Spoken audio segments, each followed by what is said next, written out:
नमस्कार दोस्तों, आप सबका मेरे YouTube चैनल में बहुत बहुत स्वागत है। मैं डॉक्टर रूपाली आप सबका सिंपल हेल्दी वेज में स्वागत करती हूँ। आज से हम एक नई वीडियो सीरीज स्टार्ट करें जो है ब्यूटी एंड फिटनेस।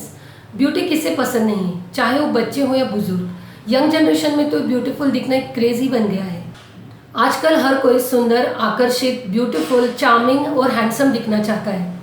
किसी को गोरापन चाहिए तो किसी को फेस पर पिंपल नहीं चाहिए, तो किसी को आंखों के नीचे जो डार्क सर्कल है वो नहीं चाहिए, तो किसी को हाइपर पिगमेंटेशन नहीं चाहिए, किसी को लंबे बाल चाहिए तो किसी को हेयर फॉल और डैंड्रफ के लिए ट्रीटमेंट चाहिए, किसी को वजन कम करना है तो किसी को पेट की चर्बी कम करना है।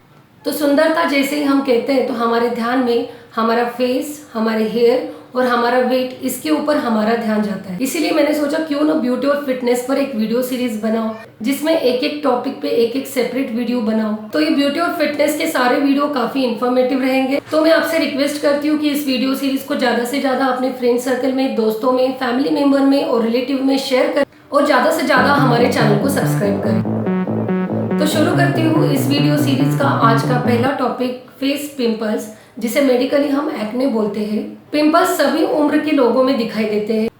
ये बच्चों में दिखाई देते हैं, ये एडल्ट में भी दिखाई देते हैं और यंग जनरेशन में हार्मोनल इम्बैलेंस की वजह से दिखते हैं, जो उनके लिए काफी एम्ब्रेसिंग फीलिंग भी देता है।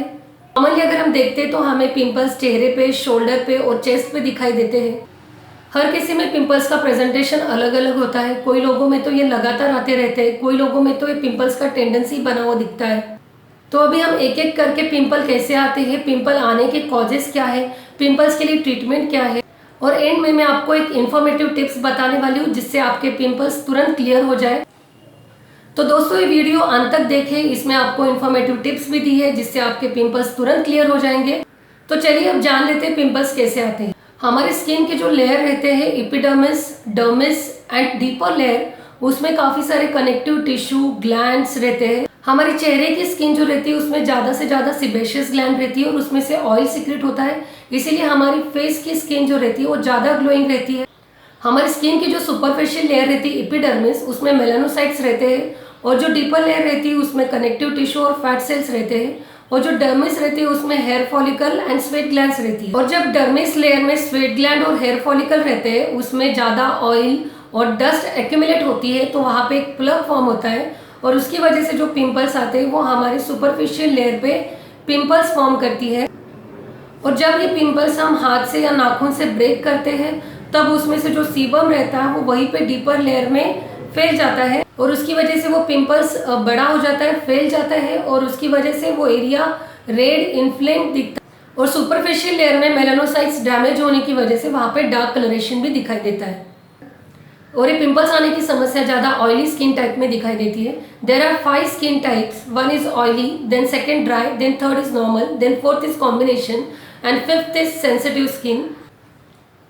हम गोरापन यानी फेस ग्लो पर एक सेपरेट वीडियो बनाने वाले हैं। वो वीडियो में ये सारे स्किन टाइप में डिटेल में डिस्कस करने वाली हूँ। तो इस वीडियो सीरीज को ज्यादा से ज्यादा अपने फ्रेंड सर्कल में शेयर करें और चैनल को ज्यादा से ज्यादा सब्सक्राइब करें। तो चलिए अब हम डिस्कस करते हैं पिंपल्स आने के लिए कौन कौन से कॉजेस, कौन कौन से फैक्टर्स रिस्पॉन्सिबल है। Number 1 is environmental factor. जैसे ही हम डस्ट और पोल्यूशन को एक्सपोज होते हैं उसकी वजह से जो सिबेशियस ग्लैंड से ऑयल सीक्रेट होता है उसमें डस्ट और पोल्यूशन जमा होते हैं, वहाँ पे प्लग फॉर्म्स होते हैं और उसलिए डस्ट और पोल्यूशन को जितना ज़्यादा हम एक्सपोज होते हैं उतना ज़्यादा पिंपल्स बनने की टेंडेंसी भी बनी रहती है। Number 2 is hormonal causes. जैसे कि हमने डिस्कस किया है कि एडोलेसेंस फेज और यंग एज में सेक्स हार्मोन सीक्रेट होते हैं और अगर वो हार्मोन का सिंथेसिस इम्पेयर्ड रहा तो यंग जनरेशन में भी ज़्यादा पिंपल्स दिखाई देते हैं। Number 3 is metabolic causes. जैसे कि हमने डिस्कस किया, अगर आपका डाइजेशन अच्छा है, डाइजेशन प्रॉपर है तो आपकी बाउल एक्टिविटीज़ भी नॉर्मल है। अगर आपका डाइजेशन प्रॉपर नहीं है और आपको बार बार कॉन्स्टिपेशन हो रहा है तो उसकी वजह से भी मेटाबॉलिक डिस्टर्बेंस होके हिट बढ़ने की वजह से भी आपको पिंपल्स दिखाई देते हैं। Number 4 is allergies. अगर आप ज़्यादा कॉस्मेटिक यूज़ कर रहे हैं, अगर आप ज़्यादा परफ्यूम यूज़ कर रहे हैं, अगर आप ज़्यादा हेयर डाई यूज़ कर रहे हैं तो वो सब केमिकल प्रोडक्ट की वजह से भी आपको पिंपल्स आने की समस्या बन सकती है।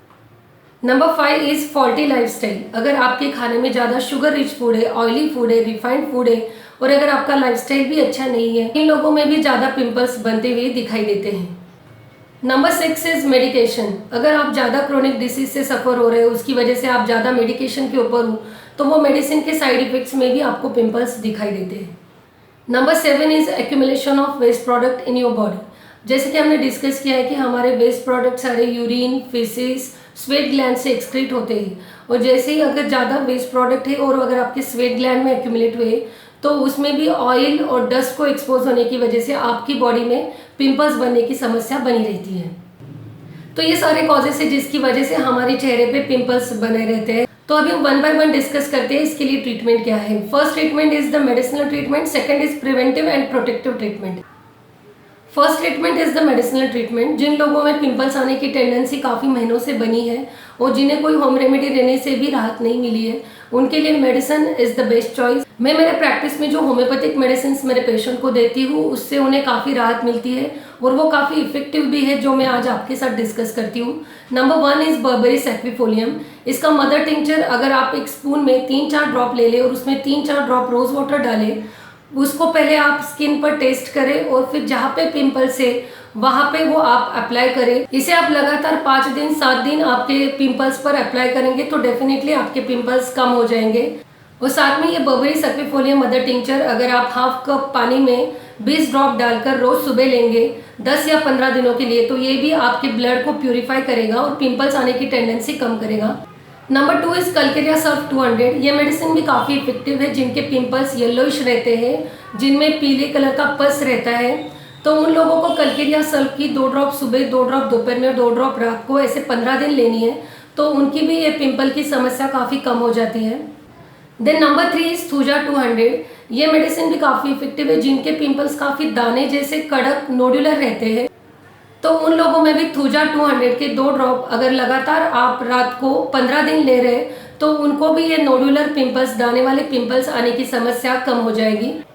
Then number 4 is kali brom 200। ये मेडिसिन भी काफ़ी इफेक्टिव है। जिनको पिंपल्स आने की बाद स्किन पे धब्बे पड़ जाते हैं, वो अगर कालीब्रोम 200 के 2 ड्रॉप सुबह और 2 ड्रॉप्स रात को लगातार 15 दिन लेते तो उनको भी इस समस्या में काफ़ी राहत मिलती है। Number 5 is sepia 200। This is a very good remedy those who have a hormonal imbalance. जिनमें हार्मोनल इम्बैलेंस की वजह से पिंपल्स आते हैं, स्मॉल नोडुलर पिंपल्स आते हैं, उन लोगों में ये मेडिसिन काफ़ी इफेक्टिव है। सीपिया 200 के भी 2 ड्रॉप सुबह, 2 ड्रॉप्स रात को अगर आप लगातार 15 दिन लेते तो ये भी काफ़ी इफेक्टिव है। Then number 6 is bovista 200। जिनको ज़्यादा कॉस्मेटिक की वजह से स्मॉल नोडुलर पिंपल्स स्किन पे आ रहे हैं, तो उन केसेस में भी बोविस्टा 200 के 2 ड्रॉप सुबह, 2 ड्रॉप दोपहर में, 2 ड्रॉप अगर रात में लेते तो ये भी आपके लिए काफ़ी इफेक्टिव रहेगी। ये सारी मेडिसिन मैं मेरे प्रैक्टिस में यूज़ करती हूँ और मुझे इसका बहुत अच्छा रिजल्ट भी मिलता है। अगर आपको ये पिंपल्स की समस्या है तो आप मुझसे ज़रूर पूछ सकते हैं, मैं आपको ज़रूर मदद करूंगी। अभी हम second line of treatment discuss करते हैं, जो है प्रिवेंटिव एंड प्रोटेक्टिव। जिन लोगों में कभी कभी ही पिंपल्स आते हैं तो वो अपनी स्किन के लिए क्या प्रिवेंशन कर सकते हैं। नंबर 1, जैसे ही आप घर से बाहर निकलते हैं, एनवायरमेंटल डस्ट और पोल्यूशन से आपके चेहरे को प्रोटेक्ट करने के लिए आप स्कार्फ का यूज़ कर सकते हैं। आप अपने चेहरे को कवर कर लें। अगर आप धूप में बाहर निकल रहे हैं तो आपको कोई सनस्क्रीन लोशन भी यूज़ करना चाहिए जिसमें सन प्रोटेक्टिव फैक्टर SPF 20+ होना चाहिए। Then number 2, don't try to break your pimples with your nails and don't touch your skin again and again with your finger. उसकी वजह से वहाँ पे स्किन पे धब्बे पड़ जाते हैं, तो कभी भी पिंपल्स आते हैं तो आप उसे नाखून से ना फोड़े। Number 3, don't use any home remedy without testing. जैसे कि आप दही, लेमन का अगर यूज़ करें तो उसको आपको पहले स्किन टेस्टिंग करना चाहिए। आपको उसे आपके हैंड पर थोड़ा सा दही या लेमन लगा के आपकी स्किन की एलर्जी देखनी चाहिए, सेंसिटिविटी देखनी चाहिए, फिर उसके बाद ही आपको उसे चेहरे पर अप्लाई करना चाहिए। नंबर 4, अगर आपकी स्किन ऑयली है तो उसे आप बार बार वॉश मत करिए, सिर्फ 2 बार फेस वॉश इज इनफ। अगर आप स्टीम डेली लेंगे तो उससे भी आपकी स्किन को ज़्यादा इफेक्ट दिखाई देगा। So these are all preventive and protective measures for your skin pimples and acne. तो चलिए मैं अभी आपको एक इम्पॉर्टेंट इन्फॉर्मेटिव स्किन टिप्स बोलती हूँ कि जिसकी वजह से आपके पिंपल्स तुरंत निकल जाएंगे। आप सबको तो नीम के पत्ते पता है, जैसे कि हमारे यहाँ फेस्टिवल रहता है गुड़ी पड़वा, उसमें हम नीम के पत्ते यूज़ करते हैं, तो it is a very good antibiotic, anti infective. बस आपको नीम के पत्ते लेने हैं 20 या 30, उसको 1 कप पानी में गर्म करना है, उसको उबाल के आपको हाफ कप करना है और वही पानी से आपको दिन में 2 बार आपका फेस वॉश करना है। अगर आपने मार्केट के सारे क्लिनजिंग लोशन यूज़ किए और आपको उससे इफेक्ट नहीं आ रहा है तो आप ये नीम पत्ते का क्लिनजिंग लोशन ज़रूर यूज़ कर सकते हैं। उससे आपकी स्किन काफ़ी इफेक्टिव ग्लोइंग रहेगी, पिंपल्स भी कम हो गए, पिंपल्स में जो इन्फेक्शन बन रहा है, इन्फ्लेमेशन हो रहा है वो भी कम हो रहा है और सेकंड मोस्ट इम्पॉर्टेंट, अभी आपको पिंपल्स आ ही गए और पिंपल्स से आपको राहत चाहिए तो आप 10-15 नीम के पत्ते लीजिए, उसका पेस्ट करिए, उसमें मुल्तानी मिट्टी या चंदन पाउडर जो भी आपके पास अवेलेबल है उसमें ऐड करें और उसमें थोड़ा सा रोज़ वाटर मिलाइए और उसका पेस्ट बना के उस पिंपल्स पे लगाइए। बस 3 दिन या 7 दिन में ही आपके पिंपल्स चले जाएंगे और उसमें इन्फेक्शन भी नहीं बनेगा, इन्फ्लेमेशन भी नहीं बनेगा। तो अगर आपको ये पिंपल्स है तो आप ज़रूर ये टिप्स करिए और अगर आपको कुछ समस्या है तो आप मुझे ज़रूर मैसेज करिए, मैं आपको ज़रूर हेल्प करूंगी। So this is all about of acne और face pimples. If you found this video is informative, please like share and subscribe. तो अगली बार एक नई वीडियो के साथ, तब तक स्टे सेफ, स्टे हेल्दी।